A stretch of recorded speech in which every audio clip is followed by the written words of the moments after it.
Good evening, I'm Steve Hensley. The Hagen Scholarship allows students from rural areas to go to the college of their choice with a chance to graduate debt-free. WYMT's Jade Saylor spoke with two seniors at Johnson Central High School who received the scholarship this year. Zoe Castle and Brooklyn Arms got the news in mid-February that they were receiving the Hagen Scholarship. And she wasn't here, but I found out, I was in my 5th period class actually, and I got the email that I got it, and I started bawling. The scholarship gives both students a chance to graduate debt-free. And while the girls weren't allowed to have any parental help during the application process, their parents can enjoy sending their kids to school for free. It takes a big burden off of them knowing that they don't have to worry about you financially, but it also adds another layer of stress because you have to handle it all on your own and they can't do it.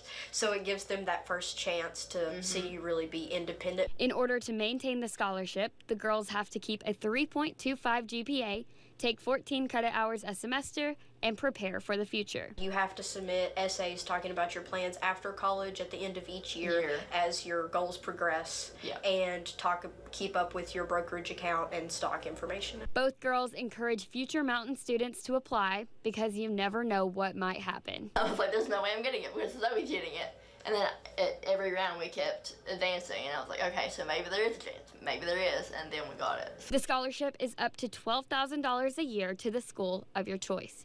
In Johnson County, Jade Saylor, WYMT Mountain News. Zoe Castle will attend the University of Kentucky for engineering, and Brooklyn Arms is going to Morehead State University, both for free and even getting money in their pockets.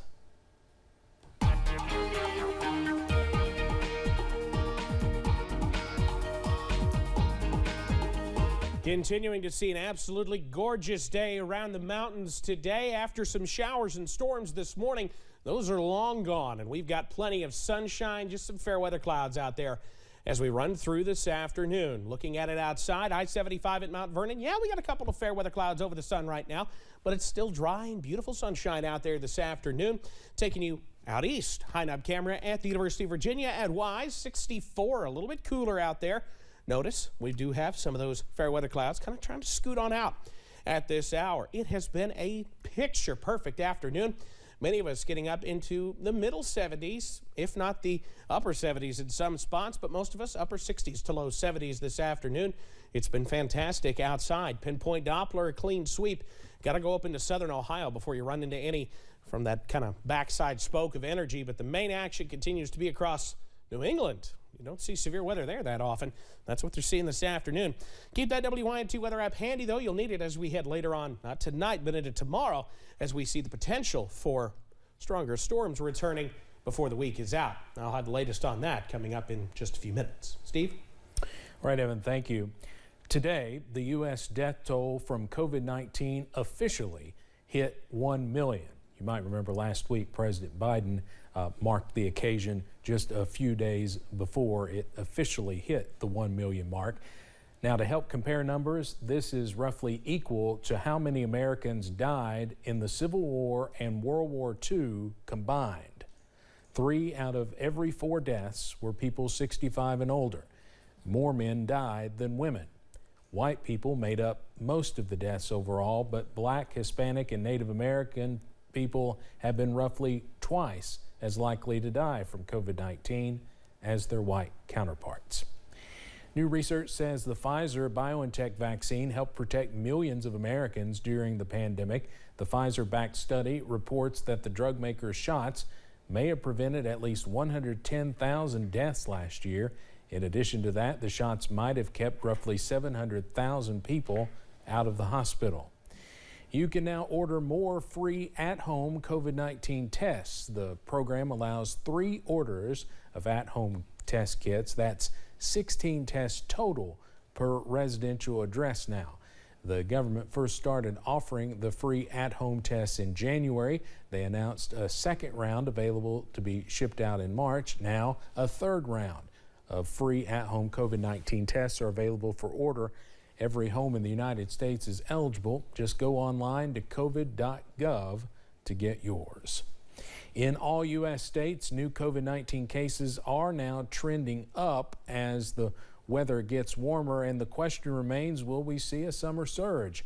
One top health official cautions we are not completely finished with COVID-19, but a former FDA commissioner and current Pfizer board member is not convinced a surge is right around the corner. I do believe that cases will continue to come down. Wastewater data collected by cities does show overall cases coming down, and that we shouldn't have a big wave of infection this summer. The latest CDC data shows about 66% of the U.S. is fully vaccinated with at least their initial series of shots, and about 31% have gotten a booster. FBI agents are collecting and documenting evidence from this weekend's mass shooting at the Tops supermarket in Buffalo. Officials say the suspected gunman had plans to continue his deadly rampage. Investigators say the 18-year-old suspect specifically targeted the store because he wanted to kill as many black people as possible. During the weekend, he pleaded not guilty to first-degree murder. If not for the quick response of the Buffalo Police Department, he certainly would have killed more people in this immediate area. President Biden is expected to travel to Buffalo tomorrow to grieve with the community. There was another mass shooting this weekend, this one in California. On Sunday, a suspect entered a church in Laguna Woods, shooting 6 people and killing one of them. The shooting suspect was detained by church members. Police say this afternoon he was a Chinese immigrant motivated by hate for Taiwanese people. The second phase of jury selection has begun in the penalty trial of Florida school shooter Nicholas Cruz. Attorneys questioned potential jurors individually, asking about their views of the death penalty and knowledge of the February 14, 2018 shooting at Parkland's Marjorie Stoneman Douglas High School that left 14 students and 3 staff members dead. So there were 5 mass shootings in this country from Friday evening until Sunday night. These shootings are leaving folks to ask if the White House and Congress are doing anything to address these incidents. Today, President Joe Biden recognized law enforcement officers, firefighters, and other heroes who jumped into action when needed, including Aaron Salter, the top supermarket security guard who was killed in that Buffalo, New York shooting. We pay tribute to all law enforcement officers and their families who understand what it takes, what's at risk to save and protect all of us. And that includes paying tribute to the Buffalo police officer, Aaron Slater, who gave his life trying to save others when a gunman shot and killed 10 innocent people in a grocery store in Buffalo on Saturday. Several supporters of gun control laws believe that although the president discussed unity, they feel that he did not mention the ongoing push for gun control. Today marks 6 months since the Bipartisan Infrastructure Act was signed into law. The Biden administration is providing an update on the work they have done so far with the funding. Some of that funding is going towards rebuilding roads and bridges, modernizing ports and airports, replacing lead pipes to deliver clean water, and expand high-speed internet. These projects will also help provide jobs for thousands of Americans.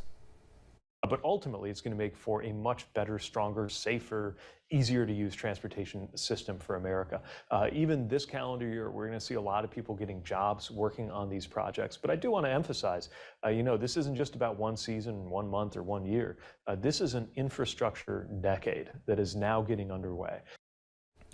The Infrastructure Act is helping fund more than 4,000 specific projects, touching more than 3,000 communities across all 50 states.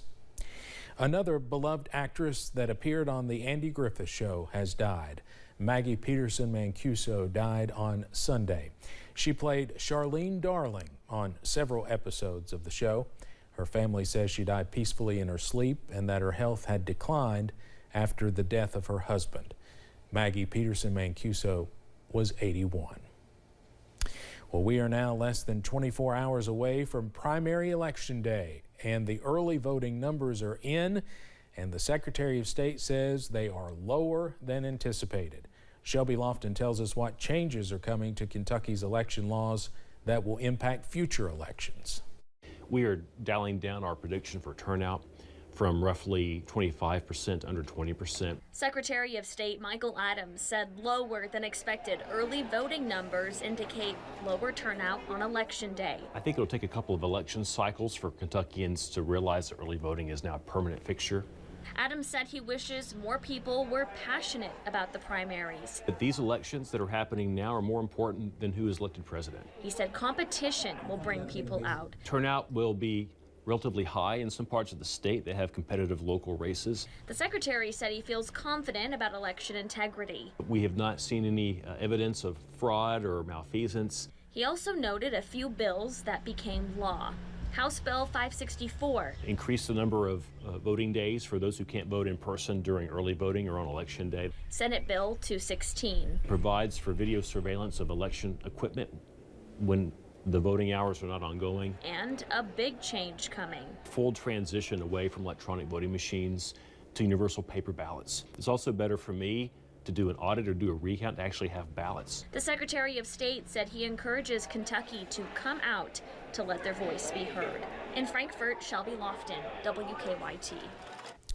And one other note, and this could affect us here at the TV station tomorrow night, you may notice results come in a little slower tomorrow night than previous elections. The State Board of Elections cut ties with the company that provided the software to upload results from county clerk offices. The state is now using its own system.